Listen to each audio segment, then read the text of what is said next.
Hey everyone, Richard Metal Fan here, bringing you guys an old school album review. And today we're going to be looking into, this year marks the album's 20th anniversary. I was actually planning on reviewing it, but I heard, they're in support for their new album coming out May 3rd. I decided, you know what, I'll just review their entire discography. I already reviewed 3 of their albums, but yeah, as you can see about the title today, and this year's the 20th anniversary, we're going to be looking into the Avenger by Amon Amarth. This is the band's second album released in 1999 through Metal Blade Records. Now, of course, this is the follow up to after I reviewed their debut album, One Cent from the Golden Hall, which I think is a pretty solid debut. And here we are a year later with the release of only their second album, The Avenger. And this is, I believe it's their first album to have like their current lineup that they have now, or not the current lineup, but their most consistent albums that were released from there up till Deceiver of the Gods in 2013. Um, One thing to note about this album is kind of a little bit different from One Set from the Golden Hall. I mean, it still has that same vibe that Amon Amarth has. But of course there was only a little bit of flaws with this album compared to One Cent from the Golden Hall. The only gripe is there's only 7 songs on here and it's like 35 minutes, so this album goes by pretty quick. And I feel like some of these songs are a little bit inconsistent with each other. That's pretty much like my only gripes with the albums, but it doesn't detract from the actual song qualities. Like the songs themselves are pretty good. Vocally, Johan Hegg is just a beast with just like his growls and screams that he does. The guitar work is pretty good from Olavi and Johan Soderberg. The bass is pretty audible from Ted Lundstrom, and I believe this is the first album with Frederick, can't remember his last name at the top of his head. Yeah, the drummer. So yeah, without further ado, let's dive into this album track by track.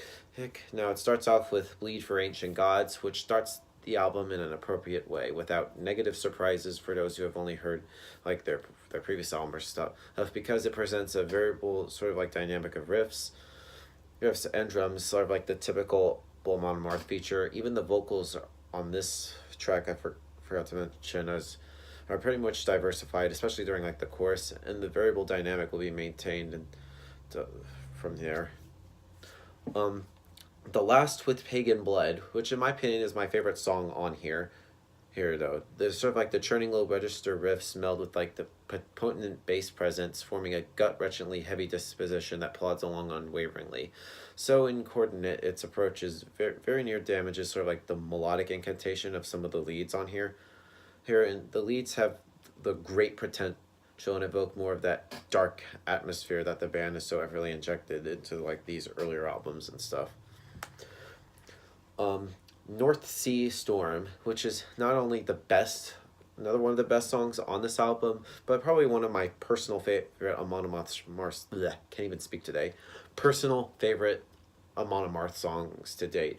A warlike rhythm collapsing into an eternal and distinct verse rhythm which heralds both an emotion and loss and wonderment, and a futile advocate clarion to battle. And the band even manages just to pull off sort of like a chug down without me becoming restless. And this is how good the song is, and is a standard by which I just love very much most of their other material, as well as this one. One Avenger is sort of like is very fashion, but with sort of textures to it, but surely with like the driving guitar, the band continues. Let me go into the title track on here, Avenger, which is the longest and slowest track on the album, which is a little over 7 minutes long. It has some excellent riffs and vocals in here, but has a melancholic atmospheric to it, unique in the work, which is sort of like an excellent vocal work on here, especially for like the 4 to 4.5 minute mark. God, His Son, and Holy Whore, where honestly is not one of my favorites on here, but it has a thundering largesse of this album, and I did honestly enjoy the first riff. Metal Wrath, which is a rather notorious track as the band sort of makes a jab at another fellow Swedish band, Hammerfall, who are supposedly had a little minor feud with, I guess because apparently they with this album cover, apparently they ripped off Hammerfall or something. I don't even fucking know. I mean, the song itself is decent, but it's not one of the stronger on here. Then the album closes with Legend of a Banished Man, which it brings back sort of like the glory of like the first half of the album with some great bass work from Ted and a heavy as hell chugging ballad list, which translates into like a more of a dynamic march like drumming. And of course, if you get like the 2009 reissue, this actually has a bonus track called Thor Arise, which actually is a re-recording from one of their first demos. I mean, it's an alright song, but it just goes by fast. Now overall, The Avenger by Amon Amarth is a solid album in their discography, but I feel like with other albums after this more specifically like with Odin on Her Side, I feel like they've just gotten better. But if I were to give this album a score, I'm definitely going to give this probably a solid 8 out of 10. So yeah, that's my review of The Avenger by Amon Amarth, guys. Let me know in the comments what you guys think about it, and I'll see you all in the next video. And as always, keep it metal.